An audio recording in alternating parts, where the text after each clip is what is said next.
جو میں گزارشات آج اس بابرکت تقریب میں کرنا چاہتا ہوں ان کا عنوان یہ ہے کہ اصلاح معاشرہ کے لیے قرآنی تعلیمات کیا ہیں، یعنی قرآنی افکار کی روشنی میں اصلاح معاشرہ کس طرح ممکن ہے۔ یہاں پر میں پہلی بات یہ عرض کروں کہ اللہ تعالیٰ نے بندے کو نتائج کا پابند نہیں کیا۔ اللہ تعالیٰ نے بندے کو اس کا حکم نہیں دیا کہ تم نے لازمی طور پر لوگوں کو اس چیز کا قائل کرنا ہے۔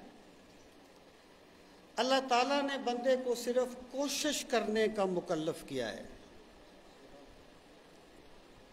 اصلاح معاشرہ کے باب میں یہ اس کے بڑے نفسیاتی اسباب ہوتے ہیں، بہت کچھ اس میں شامل ہو جاتا ہے جس سے معاشروں میں بگاڑ پیدا ہوتا ہے۔ سوال یہ نہیں ہے کہ کسی نے کیا کیا تھا، سوال یہ ہے کہ میں نے اصلاح معاشرہ کے لیے اپنا حصہ ڈالا تھا یا نہیں ڈالا تھا۔ کیا جو مجھ پر لازم ہوتا تھا وہ میں نے کیا تھا یا نہیں کیا تھا۔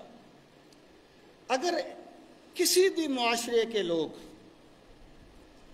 دوسرے کو مورد الزام ٹھہرانے کی بجائے اپنی ذمہ داری کا احساس کرنا شروع کر دیں، وہ معاشرہ مدنی معاشرہ بن جاتا ہے۔ سامعین محترم،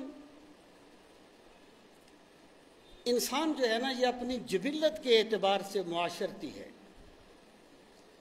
وہ ارسطو کا مشہور قول ہے، اس نے کہا تھا کہ مین از اے سوشل اینیمل، انسان ایک معاشرتی حیوان ہے۔ یہ فلاسفہ جو ہے نا، فلاسفہ یہ انسان کو بھی حیوان ہی کہتے ہیں، یہ ان کی ایک تقسیم ہے جو غلط ہے، بہرحال ہے۔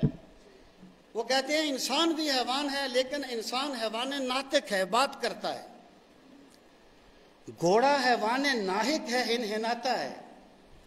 تو وہ اس طرح تقسیم کرتے ہیں۔ اس نے کہا تھا کہ انسان ایک معاشرتی حیوان ہے۔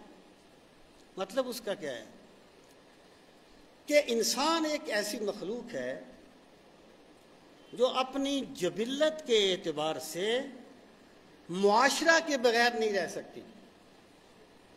ہاں، ایک بکری ہے، آپ بکری کو جنگل میں چھوڑ دیں، وہ پانی پیے گی، گھاس چرے گی، اللہ اللہ خیر صلاح۔ جبکہ انسان جو کپڑے بدن پہ پہنے بیٹھا ہے نا، اس کے پیچھے ہزاروں لوگوں کی محنت ہوتی ہے، تب کپڑا اس کے بدن پہ پہنچتا ہے۔ تو انسان معاشرے کے بغیر نہیں رہ سکتا۔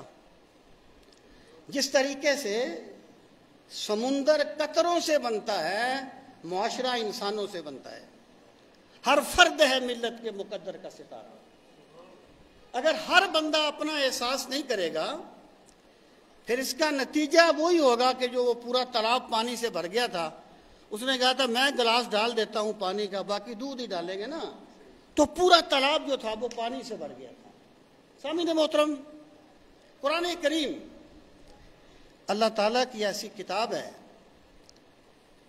جو انسانی سوچ کے رخ متعین کرتا ہے، انسانی سوچ کے دائروں کا تعین کرتا ہے۔